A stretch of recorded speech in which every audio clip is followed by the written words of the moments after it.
everyone, I'm Nate. And I'm Abby. This is Popeye, just in time for the video, and we are the RC Sailors. We've really been taking a lot of time and putting a lot of focus on some affordable planes on the channel lately. This is the SkyMaster V2. Here we go. Popeye, you see? It comes in this really nice little box. Now, although I do have this opened, we haven't taken any of the pieces out of the box yet, so this is going to be an unboxing. And I'll probably try and build it today. At the end of this video, I'll let you know the things that were good and things that were bad or harder about the build, so you'll know maybe some tips before you go build yours. This is a good sized plane for basically right around $100. Depending on what warehouse you get it out of, you can save some money, but $100 is the price point here. Those look nice. Good looking decals, yeah, wow. You'll need a transmitter, a receiver, and a battery. It's a plug and play or a bind and fly or almost ready to fly. However you want to look at it, it just basically needs a receiver for your transmitter. So to go along with that, while Abby's pulling all this stuff out of the box, I thought it would be time for me to finally take a look at another type of transmitter and receiver, and not just my tactics that I've been flying on. So I wanted to stick true to the HobbyKing plane, and I got a Turnigy. This is a 9-channel transmitter, so I'm going to be flying on Turnigy on this guy. I wanted to try something different just so I stay a bit more open-minded, and I can let you guys know alternatives that are out there. So I'll be following up a bit with this transmitter too when we fly this plane. It does come with a receiver, and I've already taken it out of the box because I couldn't wait to look at it. It's a pretty good sized transmitter. It looks a lot like what I fly on now, to be honest. So I'm pretty excited to get this guy in the air. But this video is about the SkyMaster, so we'll keep taking a look at that. You already got it out of the box? Nice. Popeye likes them. Now, they call this the version 2. I think they redid a few things, like the wheels. I believe the first one had smaller wheels.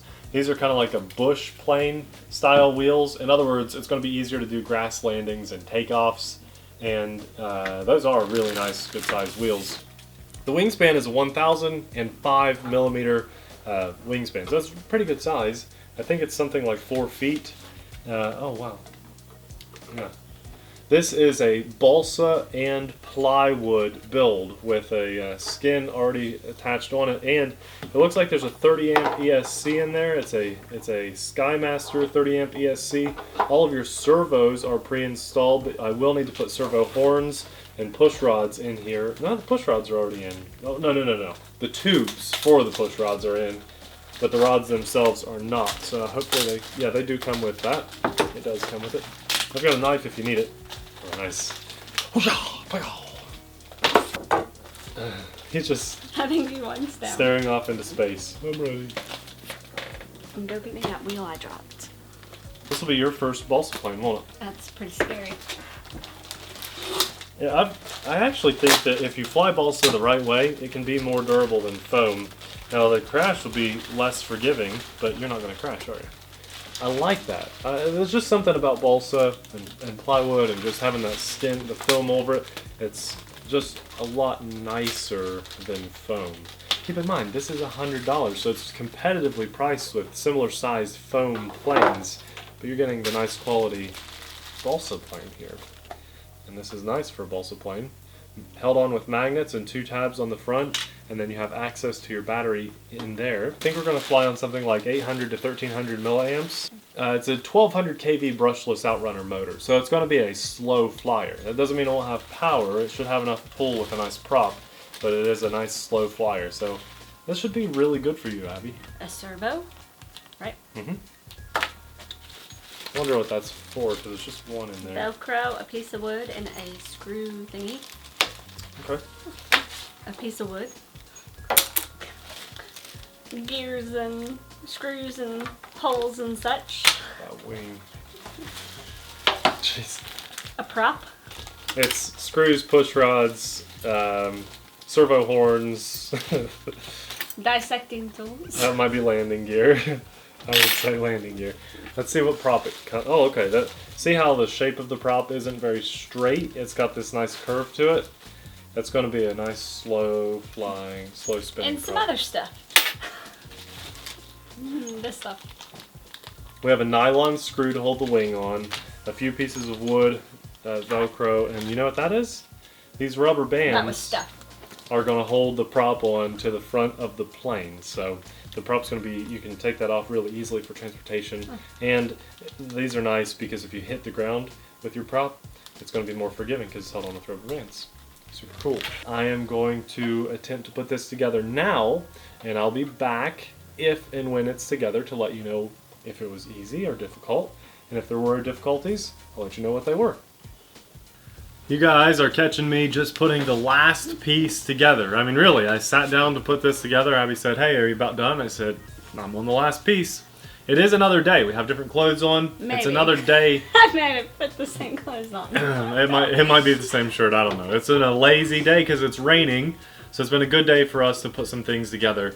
This was very easy to build. I told you guys I'd give you some feedback, good and bad. And, you know, I mean, it wasn't quite as easy as a foam build, but it was still very easy. You should know by now, unless you're new to the channel, that I am very bad at building things. I'm slow. Things frustrate me very easily. I shouldn't let that happen, but that's just the honest truth. And nothing during this build frustrated me. I didn't get hung up on anything. You just need a little super glue to tack a few things together. And again, the last piece going in here. Got my main wing. Let's get everything lined up. Got two little dowels on the front of the plane. I still need to put my receiver in here, but this is just the build portion. Just drop that guy down here. And I should have a nylon screw. Now the main wing is glued together. It does not separate once you have it together like this, but you can take it off the plane body for easy transportation. yeah, so that's two main pieces. And it's all one piece now. So there's our plane. I feel very good about that build, and I think that just about any of you could do this as well. The one unique thing for me, maybe not some of you guys, about this plane is that it has one servo for the ailerons. So it's going to work in parallel to operate that. It's buried underneath the wing there. Again, really easy to do. It has one wire. Something that was a little unique for me on the build process, if we call it that, was just having to assemble a lot of the tail stuff here. And it's the first time I've ever had to put together a steering tail dragger the way this did. You have to pull the elevator portion out. There are 4 tabs holding that in. I've already glued mine, otherwise I'd show you. You've got 4 little tabs. They're little cloth tabs you pull out. It separates. So your flap itself here from the stabilizer, you can pull it out. You have to pull it out because when you put your little tail gear up through the bottom part of the body, you wouldn't be able to get it in here without pulling, and you have to do it for the rudder too. You pull that out as well. So you separate those, and then there's a little metal piece that goes into the tail here that holds it really well and steers. You can see the tail. I think you can see that. You can see it steering with the rudder, so that's nice. Just a little tip there. But you'll need a couple small Allen wrenches to tighten things up, like the bits that hold on your landing gear. There's two things on the side that will hold that on, and an Allen wrench tightens that up. Same with your tail. An Allen wrench will tighten that up. So you need very few tools. Just I think all I used was a Phillips head screwdriver, a few different sized Allen wrenches, and some super glue. I did have to use an X-Acto knife to trim up some of the film, the skin on the back of the tail. You have to cut some of that off so the glue holds a little better. And I'm a really sloppy super gluer. I've got little fingerprints of super glue all over my tail. But hey, this is a beautiful plane for $100. I'm very happy. All that we need is a battery and a receiver to get it in the air, and that's what we're going to do. I promise this was not a hard build at all. You guys can easily do this. If you've never done anything with planes before, maybe this shouldn't be your first plane, but it would also be a really good learning experience if it was. And if this is your first plane ever, tell me in the comment section below if you get hung up on anything, and I'll gladly help you out in the process, because it was very easy to do, I think. So if you have any questions at all, just let me know. Be happy to help you out. Here's the culprit for all the squeaking, the little distractions you heard during the end of the video. Thanks a lot for watching, guys. If you want to see more videos on this, we're going to have a flight and review video very shortly. So be sure to check out the channel for that if you're new to the channel. If not, guys, just sit tight and we'll have some fun stuff coming your way. We give away free RCs every month, so be sure to stick around and check out the videos for that. Bye-bye. Come here. You're squeaking. Come here. Good boy.